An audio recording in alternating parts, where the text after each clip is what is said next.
Hello everyone, good morning all of you. और गुरु पूर्णिमा की आप सभी लोगों को हार्दिक शुभकामनाएं। आज के वीडियो में मैं आईपीसी के जनरल एक्सेप्शन का एक छोटा सा पार्ट आपसे डिस्कस करूंगा। इन्फेंसी, जो असमर्थता का एक भाग है, इन्फेंसी शिशुत्व। तो ये होता है कि बच्चों के द्वारा किए गए अपराधों के संबंध में ये है, और इसके बारे में बताया गया है कि किस उम्र के बच्चों के द्वारा किए गए कार्य को विधि नहीं मानती है, अपराध नहीं मानती है, और किस उम्र के तक के बच्चों को विधि पनिश करती है उस अपराध के लिए। तो इसको दो भागों में अगर बांट लेंगे तो समझने में आसानी रहेगी। पहला भाग 7 साल तक के बच्चे के द्वारा किए गए अपराध के संबंध में है। तो विधि 7 साल तक के बच्चों के द्वारा किए गए कार्यों को अपराध नहीं मानती है। इसके संबंध में आपको बताना चाहूँगा, फेमस लैटिन सूत्र है, मैक्सिम है, डॉली इन कैपेक्स। डॉली का अगर हम शाब्दिक अर्थ निकालें तो डॉली मतलब डॉल, यानी डॉल गुड़िया, बच्चा, और इनकैपेक्स मतलब इनकैपेबल, ऐसा बच्चा जो अपराध करने में असमर्थ हो। वो 7 साल तक का बच्चा आएगा, और 7 साल के बच्चे के द्वारा कोई भी कार्य किया जाए, उससे कोई भी क्षति पहुँचे, कोई भी नुकसान हो, तो उसको उस कार्य के लिए दंडित नहीं किया जाएगा, क्योंकि विधि मानकर चलती है कि ये अपराध करने में ये बच्चा सक्षम नहीं है। सेक्शन 82 इसके बारे में बात करता है। और दूसरे भाग की अगर हम बात करें डॉली कैपेक्स की, जो 7 से 12 साल तक के बच्चों के संबंध में है, किए गए अपराधों के संबंध में है, तो ये भी कंडीशनल है।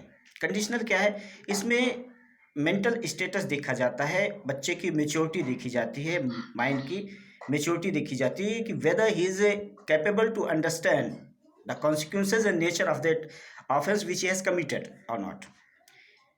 If he is capable to understand, then he is liable to be punished, otherwise not।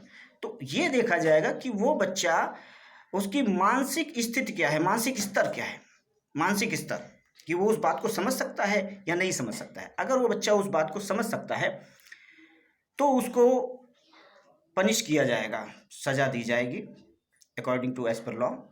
और अगर नहीं समझ सकता है, उसकी क्षमता नहीं है, मेंटल स्टेटस उसका उस तरीके का नहीं है कि वो समझ सके कि वो क्या कार्य उसने किया है, तो उसको सज़ा नहीं दी जाएगी। इसके संबंध में कुछ फेमस केसेस हैं जिनकी सहायता से हम इस बात को अच्छी तरीके से समझ सकते हैं।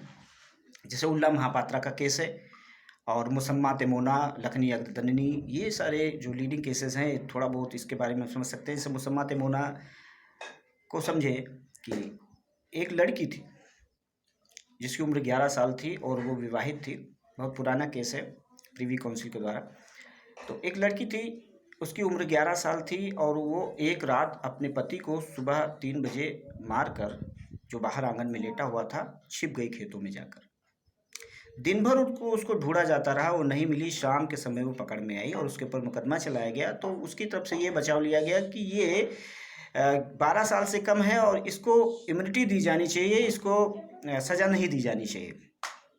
कोर्ट ने कहा कि इसे ये बात पता थी कि इसने क्या किया है और इसके परिणाम क्या होंगे, और इसको अपने पति को मारकर खेतों में छिप जाने इस बात का सबूत है कि इसको अपने कार्य के परिणाम के बारे में जानकारी थी, कार्य की प्रकृति के बारे में जानकारी थी। इसलिए इसका मेंटल स्टेटस इस तरीके का है कि अपने कार्यों को समझ सकती है, और इसलिए इसे सज़ा दिया जाना आवश्यक है, और इसे सज़ा दी जा सकती है एज पर लॉ। दूसरे केस में जो उल्ला महापात्रा का केस है, उसमें क्या कहा गया कि एक विवाह उत्सव में एक सेना का जमादार और एक 11 साल के बच्चे में सीट को बैठने को लेकर विवाद हो गया, और बच्चा ने कहा कि मैं चाकू से टुकड़े टुकड़े कर दूंगा, जान से मार दूंगा, और वास्तव में उसने एक चाकू उठाकर उसको मार दिया, जो उसके हार्ट में घुस गया और उसकी एट स्पॉट वो मर गया। तो इसमें भी, इस केस में भी उस बच्चे को उसके ऑफेंस के लिए सजा दी गई थी। क्यों? क्योंकि कोर्ट ने माना कि वो ये जानता था, उसने कहा कि वो ऐसा कर देगा, वास्तव में उसने ऐसा कर भी दिया। तो इसका मतलब वो जानता था कि वो क्या कर रहा है और उसके परिणाम क्या होंगे।